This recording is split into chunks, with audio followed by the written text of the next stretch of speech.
Good morning, welcome to 30/60. This is Mamata. బులెటిన్లో ముందుగా headlines చూద్దాం. అసెంబ్లీ వ్యూహాలపై ఇవాళ టీ కేబినెట్ భేటీ. ఒప్పందాలు, కొత్త జిల్లాలపై నిలదీస్తామన్న సీఎల్పీ. హైదరాబాద్ పాత బస్తీలో అర్ధరాత్రి కలకలం, తల్వార్లతో రౌడీ వీరంగం, ఇద్దరికి గాయాలు. పీఓకే, గిల్గిత్ బలూచ్ శరణార్థులకు భారత్ అండా. 2000 కోట్ల ప్యాకేజీని ప్రకటించిన కేంద్రం. మాల్యా ఎగువేతలపై దర్యాప్తు ముమ్మరం. బ్యాంకర్ల పాత్రపై ప్రత్యేక దర్యాప్తు. భారత్ విజయానికి అడ్డుపడ్డ వర్ణుడు. టీ20 సిరీస్ ను గెలుచుకున్న విండీస్. ద్రోణి అల్పపీడన ప్రభావంతో చురుగ్గా రుతుపవనాలు. తెలుగు రాష్ట్రాలకు 3 రోజుల వర్ష సూచన. డీటెయిల్స్ లోకి వెళ్తే, తెలుగు రాష్ట్రాల మధ్య ఉద్యోగుల విభజనకు సంబంధించి ఏర్పాటైన కమల్నాథన్ కమిటీ గడువు ఈ నెలాఖరుతో ముగియనుంది. దీంతో అడ్వైజరీ కమిటీ ఈ రోజు సమావేశం కానుంది. ఇప్పటికే 153 విభాగాలకు గాను 148 విభాగాల్లో ఉద్యోగుల కేటాయింపు పూర్తయింది. 3 విభాగాలకు సంబంధించిన తుది కేటాయింపు ఫైల్ కేంద్రం దగ్గర ఉంది. Director of health, director of medical education లో తాత్కాలిక కేటాయింపులు కూడా పూర్తయ్యాయి. మిగిలిన విభాగాల్లో ఉద్యోగుల కేటాయింపులపై ఈ రోజు కమిటీ ప్రకటన చేసే అవకాశం ఉంది.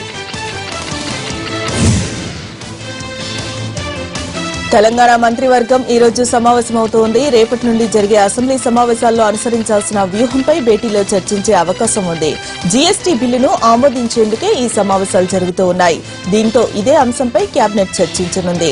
జీఎస్టీతో పాటు పోలీస్ కమిషనరేట్ల విభజన, కొత్త జిల్లాలు, మహారాష్ట్రతో ఒప్పందం గురించి మంత్రిమండలిలో చర్చించే అవకాశం ఉంది.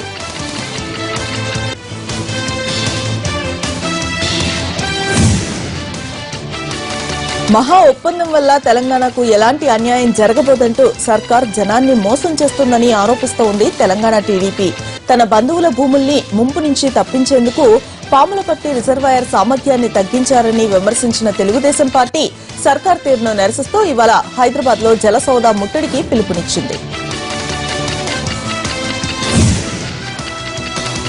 తెలంగాణ రాష్ట్రం ఈ సంవత్సరానికి గాను మోస్ట్ ప్రామిసింగ్ స్టేట్ అవార్డుని దక్కించుకుంది.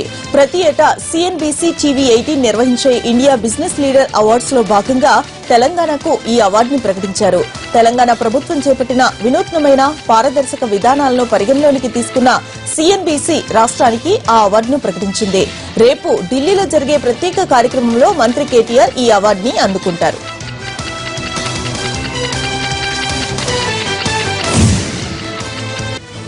హైదరాబాద్ పాత బస్తీలో అర్ధరాత్రి వేళ ఒక పహిల్వాన్ తల్వార్ తోటి ఇద్దరిపై విచక్షణ రహితంగా దాడి చేశాడు. పాత బస్తీ మొగల్పురా ఆందేరి గల్లీలో పార్కింగ్ విషయంలో వీరి మధ్య వివాదం చెలరేగింది. దాంతో అబ్దుల్ గౌస్, మహమ్మద్ అలీ ఖాద్రీలపై తల్వార్తో దాడి చేశాడు పహిల్వాన్ ఉస్మాన్. దాడిలో బాధితులకు తీవ్రంగా గాయాలయ్యాయి. దీంతో వారిని చికిత్స కోసం హాస్పిటల్ కి తరలించారు పోలీసులు.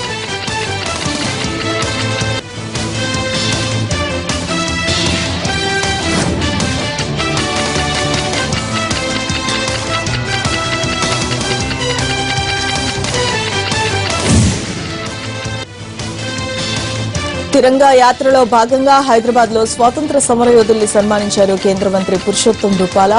ఏ ప్రధాని తీసుకురాని కొత్త ఒరవడికి ప్రధాని మోడీ శ్రీకారం చుట్టారని చెప్పిన రూపాలా, రైతులకు పద్మశ్రీ ఇచ్చి గౌరవించిన ఘనత తమదేనని అన్నారు. తెలంగాణలో సరైన వ్యవసాయ విధానం లేకపోవడంతో రైతులు ఆత్మహత్యలు చేసుకుంటున్నారని ఆవేదనను వ్యక్తం చేశారు తెలంగాణ బీజేపీ అధ్యక్షుడు లక్ష్మణ్. స్వాతంత్ర్యం వచ్చి 70 ఏళ్లైన సందర్భంగా విశాఖలో బీజేపీ యువ మోర్చా తిరంగా యాత్ర నిర్వహించింది. ఈ యాత్రలో భాగంగా యువ మోర్చా సభ్యులు కాగడాలతో పాటు 1000 అడుగుల జాతీయ జెండాతో ర్యాలీని చేపట్టారు. బీచ్ రోడ్లోని అల్లూరి సీతారామరాజు విగ్రహం దగ్గర ఈ ర్యాలీని ఎంపీ ఖమ్మంపాటి హరిబాబు ప్రారంభించారు. స్వాతంత్ర ఉద్యమంలో ప్రాణాలను కోల్పోయిన మహనీయుల గురించి అందరికీ తెలియజేసేందుకు తిరంగా యాత్ర కార్యక్రమాన్ని చేపట్టినట్లుగా హరిబాబు తెలిపారు. తెలంగాణలో రాజకీయాలు మారాలని అన్నారు జేఏసీ చైర్మన్ కోదండరాం. తెలంగాణ అభివృద్ధిపై నిర్వహించిన సమావేశానికి హాజరైన కోదండరాం కొత్త సమాజ నిర్మాణానికి అవగాహన అవసరమని అన్నారు. అవగాహనే లేనప్పుడు మార్పులకు అడుగులు వేయలేమని చెప్పారు. కార్పొరేట్ రంగాన్ని నియంత్రించి ప్రభుత్వ రంగాన్ని అభివృద్ధి చేయాలని సూచించారు కోదండరాం. కరీంనగర్ లో ఒక ఎస్ఐ తాగిన మైకంలో వీరంగం సృష్టించాడు. ర్యాష్ డ్రైవింగ్ తో కాళేశ్వరం బొక్కల చెరువులోకి ఎస్ఐ కారు దూసుకుని వెళ్లింది. ఈ ఘటనను గుర్తించి రక్షించేందుకు వచ్చే గ్రామస్తులపై దురుసుగా ప్రవర్తించాడు. సర్వీస్ రివాల్వర్ తో కాల్చి చంపేస్తానంటూ గ్రామస్తులు బెదిరించాడు. తర్వాత స్నేహితులతో కలిసి చెరువు దగ్గరే బహిరంగ ప్రదేశంలో మందు పార్టీంచేసుకున్నాడు. అయితే గ్రామస్తులంతా ఎదురు తిరగడంతో అక్కడి నుంచి ఎస్ఐ పరారయ్యాడు. 2 లక్షల రూపాయలకు అంగన్వాడీ సూపర్వైజర్ పోస్టులు ఇప్పిస్తానంటూ యువతను మోసం చేస్తూ ఉన్న ఘరానా మోసగాన్ని అరెస్ట్ చేశారు పోలీసులు. నిజామాబాద్ జిల్లాకు చెందిన గంగాధర్ ఓ హోటల్లో ఈ తందంగాన్నంతా నడిపిస్తూ ఉన్నాడు. ముందుగా 10,000 రూపాయలు తీసుకుని అపాయింట్మెంట్ ఆర్డర్ వచ్చాక 2 లక్షలను ఇచ్చేలా ఒప్పంద పత్రాలపై యువకుల నుంచి సంతకాలను తీసుకుంటూ ఉన్నాడు. ఈ విషయం తెలుసుకున్న పోలీసులు హోటల్పై దాడి చేసి గంగాధర్ ని అరెస్ట్ చేశారు. అతని చేతిలో 28 మంది యువకులు మోసపోయినట్టుగా పోలీసులు గుర్తించారు. ప్రమాదాలు జరుగుతూ ఉన్నాయి, ప్రాణాలు పోతూ ఉన్నాయి, కాళ్లు చేతులు విరిగి మూలను పడుతూ ఉన్నారు. ఇటు పోలీసులు కూడా కౌన్సిలింగ్ ఇస్తూ ఉన్నారు, కేసులు కూడా నమోదు చేస్తూ ఉన్నారు. అయినా కుర్రకారు తీరు మాత్రం మారడం లేదు. హైదరాబాద్ లో వీకెండ్ వస్తే చాలు రెచ్చిపోతూ ఉన్నారు. ఎక్కడో సిటీ శివార్లలో కాదు, నగరం నడిబొడ్డున రద్దీగా ఉన్న రోడ్ల మీద కూడా ఖరీదైన బైకులతో విన్యాసాలను చేస్తూ హడలు కొడుతూ ఉన్నారు. తాజాగా అత్తాపూర్ నుంచి అరణ్ఘర్ చౌరస్తాకు వెళ్లే దారిలో కొందరు యువకులు రెచ్చిపోయారు. ఓవైపు వచ్చిపోయే వాహనాలతో రోడ్డు రద్దీగా ఉన్నా ఏమాత్రం పట్టించుకోకుండా గంటసేపు నానా హంగామా చేశారు. PV express way pillar number 356 దగ్గర రోడ్లపైనే వాహనాలతో స్టంట్స్ చేశారు. గాల్లోకి లేపి హడలెత్తించారు. ఈ క్రమంలో కొన్ని వాహనాలు ఢీకున్నాయి. అయినా ఎక్కడా వెనక్కి తగ్గలేదు. వీళ్ల విన్యాసాలతో వాహనదారులు తీవ్రంగా ఇబ్బందులు పడాల్సి వచ్చింది.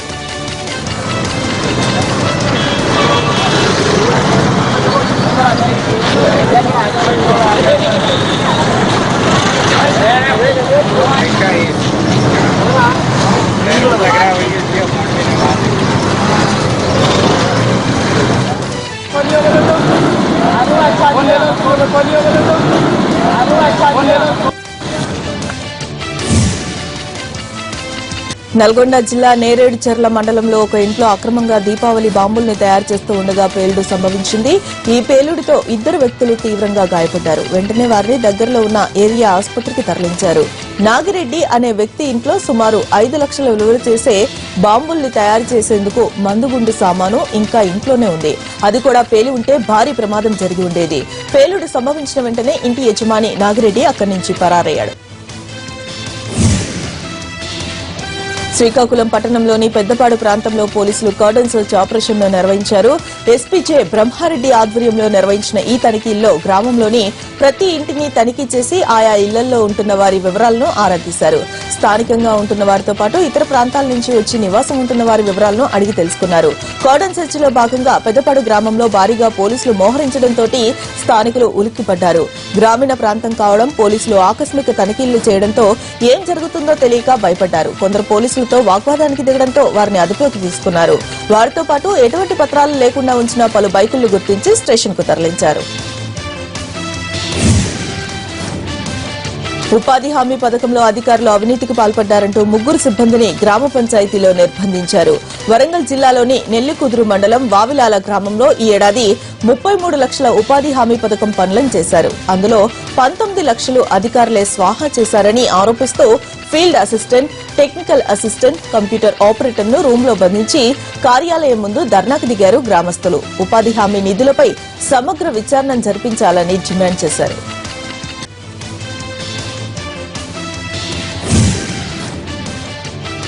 చిత్తూరు జిల్లాలో రెడ్ స్మగ్లర్లు అరెస్ట్ చేశారు అటవీశాఖ అధికారులు. సత్యవేడ్లో మండలం రాజుకండ్రిగ దగ్గర అక్రమంగా ఎర్రచందనాన్ని తరలిస్తూ ఉన్న ఆర్ముగం అనే స్మగ్లర్ ను రెడ్ హ్యాండెడ్ గా పట్టుకున్నారు.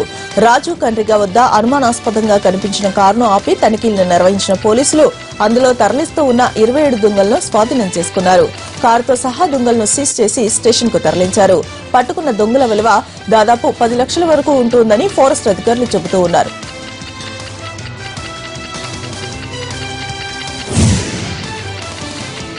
ప్రకాశం జిల్లా త్రిపురాంతకంలో విషాదం నెలకొంది. సాగర్ కాల్వలో ఈతకని వెళ్లిన 2 10వ తరగతి విద్యార్థులు గల్లంతయ్యారు. ఈ విషయం తెలుసుకున్న వెంటనే స్థానికులు, పోలీసులు గజ ఈతగాళ్లతో గాలింపు చేపట్టారు. సాయి తేజ, చందు అనే 2 10వ తరగతి విద్యార్థులు సాగర్ కాల్వలో ఈతకని దిగారు. అయితే కాల్వలో నీటి ప్రవాహం అధికంగా ఉండడంతో వారిద్దరూ కొట్టుకుని పోయారు.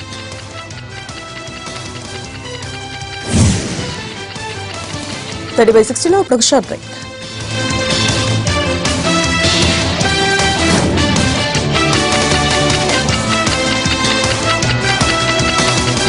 Welcome back. ఇటీవల పడ్డ వర్షాలతోటి ప్రకాశం జిల్లాలో రైతులు ఆనందం వ్యక్తం చేస్తూ ఉన్నారు. తీవ్ర వర్షాభావంతో ఏడాది జిల్లాలో ఖరీఫ్ పంటలు సాగు కాలేదు. సరైన వర్షాలు లేక ఖరీఫ్ సీజన్లో రైతులు పంటలను వేయలేదు. దాంతో ప్రస్తుతం కురుస్తూ ఉన్న వర్షాలు రైతన్నలకు ఊరటనిస్తూ ఉన్నాయి. తాజా వర్షాలతో జిల్లా రైతాంగం సాగుకు సన్నద్దమవుతూ ఉంది. మినుము, కంది, పత్తి పంటలకు ఈ వర్షాలు జీవం పోశాయి. అలాగే రబీ సీజన్లో వేయనున్న వరి, పొగాకు, శనగ పంటలకు కూడా ఈ వర్షాలు ఉపయోగపడతాయని రైతులు చెబుతూ ఉన్నారు. పశ్చిమ మధ్య బంగాళాఖాతంలో ఏర్పడిన అల్పపీడనం కొనసాగుతూ ఉంది. దాని ప్రభావంతో రానున్న 48 గంటల పాటు ఉత్తర తెలంగాణ జిల్లాల్లో పలుచోట్ల భారీ వర్షాలు కురిసే అవకాశం ఉన్నట్టుగా హైదరాబాద్ వాతావరణ కేంద్రం వెల్లడించింది. అల్పపీడనానికి తోడు అదే ప్రాంతంలో 7.6 కిలోమీటర్ల ఎత్తు వరకు ఉపరితల ఆవర్తనం ఏర్పడినట్లుగా వాతావరణ కేంద్రం తెలిపింది. వీటి ప్రభావంతో రాష్ట్ర వ్యాప్తంగా రానున్న 2 రోజుల పాటు ఓ మోస్తారు నుంచి భారీ వర్షాలు కురుస్తాయని వెల్లడించింది వాతావరణ శాఖ.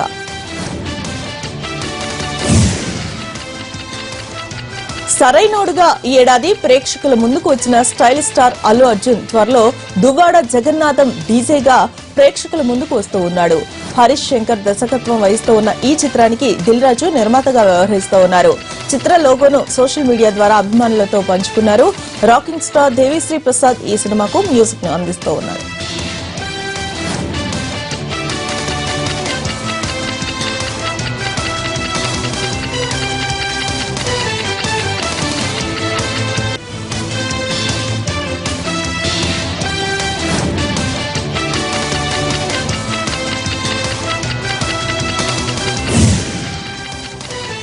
టాలీవుడ్ కింగ్ నాగార్జున పుట్టినరోజు సందర్భంగా ఆయన నటించిన అద్భుతమైన చిత్రాలన్నింటితో కలిపి పోస్టల్ స్టాంపును విడుదల చేయనున్నారు. ఈ విషయాన్ని అన్నపూర్ణ స్టూడియోస్ సోషల్ మీడియా ద్వారా వెల్లడించింది. దీనికి సంబంధించిన ఒక ఫోటోను విడుదల చేశారు. ప్రేమకు ప్రతిరూపమైన తాజ్ మహల్, దాని పక్కన కింగ్ నాగార్జున ఫోటో ఉన్న పోస్టర్ను అభిమానులతో పంచుకున్నారు. ప్రస్తుతం నాగార్జున ప్రముఖ దర్శకుడు రాఘవేంద్రరావు నిర్మిస్తున్న ఓం నమో వెంకటేశాయ చిత్రంలో విశిష్ట భక్తుడిగా నటిస్తూ ఉన్నాడు.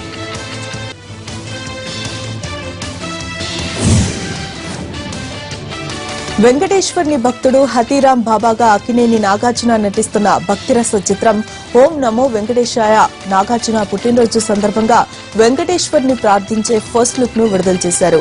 నాగార్జున, రాఘవేంద్రరావు కలయికలో వచ్చిన అన్నమయ్య, శ్రీరామదాసు, షిరిడి సాయి ఎంత హిట్ అయ్యాయో ఓం నమో వెంకటేశాయ కూడా అంతే విజయవంతమవుతుందని చెబుతుంది చిత్ర యూనిట్.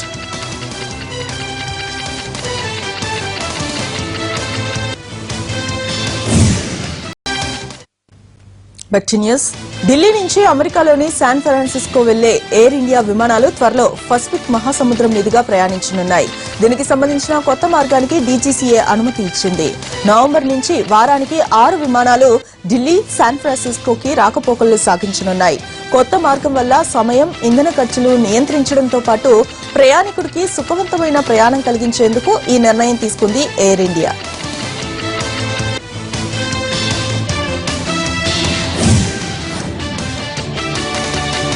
శక్తిమాన్ అనే పోలీస్ గుర్రం చావునకు కారణమైన బీజేపీ ఎమ్మెల్యే గణేష్ జోషి తనను బెదిరించారని రాబర్ట్ వాద్రా ఆరోపించారు. డెహ్రాడూన్ విమానాశ్రయంలో గణేష్ జోషి తన మీదకు దూసుకుని వచ్చి బెదిరించారని వాద్రా చెప్పారు. మీరు ఎన్ని మాటలు అంటూ ఉన్నా మాట్లాడకపోవడానికి నేనేమీ గుర్రాన్ని కాదని తాను మాట్లాడగలను అని సమాధానం ఇచ్చినట్లుగా చెప్పారు వాద్రా.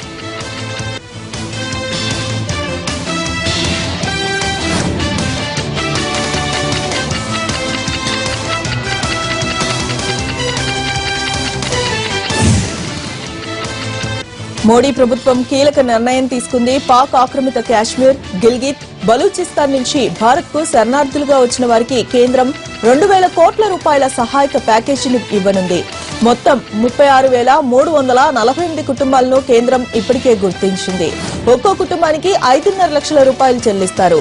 1947లో దేశ విభజన సమయంతో పాటు 1965, 1971లో పాక్ తో యుద్ధ సమయాల్లో ఈ శరణార్థులు భారత్ కు వచ్చారు.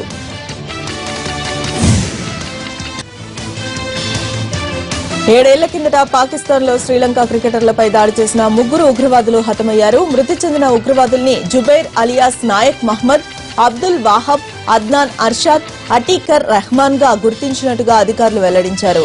2009లో శ్రీలంక క్రికెట్ జట్టు పాకిస్తాన్ పర్యటనకు వెళ్లినప్పుడు మార్చి 3న ఉగ్రవాదులు దాడి చేశారు. ఈ దాడిలో 6 పోలీస్ అధికారులు, 8 మంది పాక్ పౌరులు మరణించారు. 7 క్రికెటర్లు, అసిస్టెంట్ కోచ్ గాయపడిన లంక క్రికెట్ జట్టు బృందం ప్రాణాలతో బయటపడింది.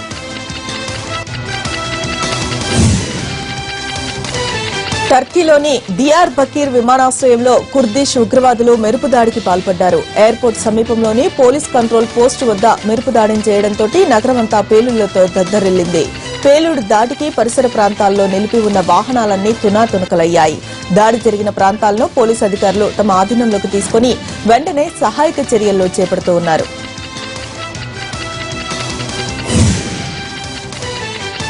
అమెరికా సౌత్ వెస్ట్ ఎయిర్లైన్స్ విమానానికి పెను ప్రమాదం తప్పింది. పైలట్ చాకచక్యంగా ప్రమాదాన్ని గుర్తించడంతో ప్రయాణికులు సురక్షితంగా బయటపడ్డారు. అమెరికాలోని న్యూ ఓర్లాండ్స్ నుంచి ఓర్లాండోకి వెళ్తూ ఉన్న విమానం ఇంజిన్ 30,700 అడుగుల ఎత్తుకు చేరిన తర్వాత భారీ శబ్దంతో పేలిపోయింది. దీంతో అప్పటి వరకు సాఫీగా సాగుతున్న ప్రయాణం కుదుపునకు గురి అయింది. విమానం నుంచి భారీగా పొగ రావడాన్ని కిటికీలోంచి చూసిన ప్రయాణికులు భయభ్రాంతులకు గురి అయ్యారు. ఆక్సిజన్ మాస్కుల్ని ధరించి ప్రాణాలపై ఆశను వదులుకొని దేవుణ్ణి ప్రార్థించారు. ఇంకొంతమంది సెల్ఫీలు తీసుకుంటూ ఉన్నారు. అయితే ప్రమాదాన్ని గుర్తించిన పైలట్ వెంటనే అధికారులను అప్రమత్తం చేశారు. ఫ్లోరిడాలో జరిగిన రెండో టీ20 మ్యాచ్ వరుణుడి దెబ్బకి రద్దయింది. దీంతో సిరీస్ 1-0 తేడాతో దక్కించుకుంది విండీస్. అంతకుముందు టాస్ ఓడి తొలుత బ్యాటింగ్ ని చేసిన విండీస్ 143 పరుగులకు ఆలౌట్ అయింది. లక్ష్య ఛేదనలో భారత్ 2 ఓవర్లు ముగిసేసరికి వికెట్లేమీ నష్టపోకుండా 15 పరుగులు చేసింది. రహానే, రోహిత్ శర్మ క్రీజ్ లో ఉన్నారు. అంతలో వర్షం పడడంతో మ్యాచ్ ను రద్దు చేశారు. జాతీయ క్రీడా దినోత్సవాన్ని పురస్కరించుకుని రాష్ట్రపతి ప్రణబ్ ముఖర్జీ చేతుల మీదుగా సింధు, సాక్షి, దీప, జీతురాయ్లు ఈ రోజు రాజీవ్ గాంధీ ఖేల్ రత్న పురస్కారాన్ని అందుకోనున్నారు. అలాగే అర్జున, ద్రోణాచార్య, మేజర్ ధ్యాన్ చంద్ జీవిత సాఫల్య పురస్కారాలను ఆయా ఆటగాళ్లు స్వీకరించనున్నారు. ఈ సీజన్లో చివరి గ్రాండ్ స్లామ్ యుఎస్ ఓపెన్ పోరు నేటి నుండి ప్రారంభమవుతోంది. సెప్టెంబర్ 11వ తేదీ వరకు జరిగే ఈ టోర్నీకి నేషనల్ టెన్నిస్ సెంటర్ ముస్తాబైంది. ఈసారి టాప్ సీడ్లుగా నోవాక్ జోకోవిచ్, సెరీనా విలియమ్స్ లు టైటిళ్ల వేటకు సమాయత్తమవుతూ ఉన్నారు. 22 టైటిళ్లను సాధించిన సెరీనా 23వ టైటిల్ సాధించాలని పట్టుదలగా ఉంది. గాయం కారణంగా రోజర్ ఫెడరర్ ఈ టోర్నీ నుంచి తప్పుకున్నారు. అత్యధికంగా 22 గ్రాండ్ స్లామ్ టైటిళ్లను గెలిచిన జర్మనీ క్రీడాకారిణి స్టెఫీ గ్రాఫ్ ను అధిగమించేందుకు సెరీనా వ్యూహాలకు పదును పెడుతోంది. అయితే భుజం గాయం ఆమెను ఇబ్బంది పెడుతోంది.